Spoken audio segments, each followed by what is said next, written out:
समय इंसानों के लिए बदलता है, मेरे लिए नहीं। सतयुग से त्रेता युग, द्वापर से ये कलयुग आ गया। दुनिया बदल गई, नदियां सूख गईं, बस्तियां शहर बन गईं। पर मैं आज भी यही हूं। लोग मुझे पवन पुत्र कहते हैं, कोई बजरंग बली कहता है, तो कोई संकट मोचन। पर सच कहूं, मेरी अपनी कोई पहचान नहीं है। मेरी शक्ति, मेरा वजूद, मेरी हर सांस सिर्फ एक नाम से है, राम। आज मैं तुम्हें अपनी कहानी सुनाता हूं। यह कहानी मेरी शक्तियों की नहीं, मेरी भक्ति की है। बचपन में मैं भी तुम्हारी तरह ही नटखट था। एक दिन बहुत जोर की भूख लगी। आसमान में देखा तो एक बड़ा सा लाल रंग का मीठा फल चमक रहा था। मैंने सोचा इसे खा लिया जाए। वो फल नहीं, सूर्य देव थे। मेरी उस उड़ान को रोकने के लिए देवराज इंद्र ने मुझ पर अपने वज्र से प्रहार किया। मैं मूर्छित होकर गिर पड़ा। मेरे पिता पवन देव क्रोधित हो गए और संसार की हवा रोक दी।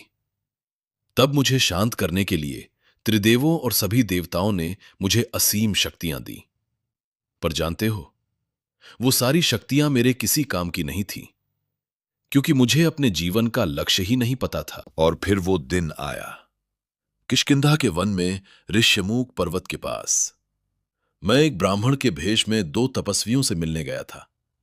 मैंने उनसे पूछा, आप कौन हैं?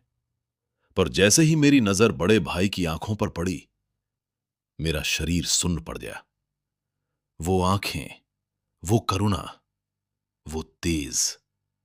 मेरी आत्मा ने उन्हें पहचान लिया। वो कोई और नहीं, स्वयं नारायण के अवतार मेरे प्रभु श्री राम थे। उस एक पल में मेरे जीवन का हर अंधकार मिट गया। मुझे मेरी शक्तियों का अर्थ मिल गया। मैंने अपना असली रूप धरा और उनके चरणों में गिर पड़ा। उस दिन पवन पुत्र हनुमान की मृत्यु हुई और राम भक्त हनुमान का जन्म हुआ। प्रभु की पत्नी माता सीता का अपहरण हो गया था। उन्हें ढूंढने के लिए 100 योजन का समुद्र लांघना था। सबने कहा, हनुमान तुम ये कर सकते हो। पर मैं जानता था, वो समुद्र मेरी छलांग ने नहीं, मेरे होठों पर बसे राम नाम ने लांघा था। जब रावण ने मेरी पूंछ में आग लगाई तो उसे लगा वो एक वानर को डरा रहा है। उसे नहीं पता था कि वो आग मेरी पूंछ में नहीं, उसके अहंकार में लगी थी। मैंने उसकी सोने की लंका को राख कर दिया। ये क्रोध नहीं था, ये मेरे प्रभु के लिए मेरा समर्पण था। जहां राम का नाम है, वहां असंभव शब्द का कोई अर्थ ही नहीं। युद्ध भयंकर था। जब मेघनाद के प्रहार से मेरे अनुज लक्ष्मण मूर्छित हुए, तो पहली बार मैंने अपने प्रभु की आंखों में आंसू देखे। वो आंसू मेरे हृदय में बाण की तरह चुभे। वैद्य ने कहा कि हिमालय से संजीवनी बूटी लानी होगी और समय बहुत कम था। मैं हिमालय तो पहुंच गया, पर बूटी पहचान नहीं पाया। समय बीत रहा था। तब मैंने सोचा, अगर मैं खाली हाथ लौटा तो प्रभु को क्या मुंह दिखाऊंगा। इसलिए मैं पूरा का पूरा पहाड़ ही उठा लाया। लोग इसे मेरा बल कहते हैं, पर सच कहूं, वो पहाड़ मेरे हाथों ने नहीं, लक्ष्मण के प्रति मेरे प्रेम ने उठाया था। लंका का युद्ध समाप्त हुआ। राम राज्य स्थापित हुआ। समय अपनी गति से चलता रहा। प्रभु राम ने अपनी लीला समाप्त की और अपने धाम लौट गए। पर उन्होंने मुझसे कहा था, हनुमान, जब तक इस धरती पर मेरी कथा सुनाई जाएगी, तुम वही रहोगे।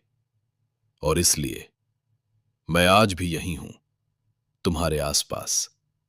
जब भी तुम आंखें बंद करके सच्चे मन से मेरे प्रभु का नाम लेते हो या मेरी चालीसा पढ़ते हो, तो याद रखना, तुम्हारे ही पास किसी कोने में बैठकर मैं तुम्हें सुन रहा होता हूं।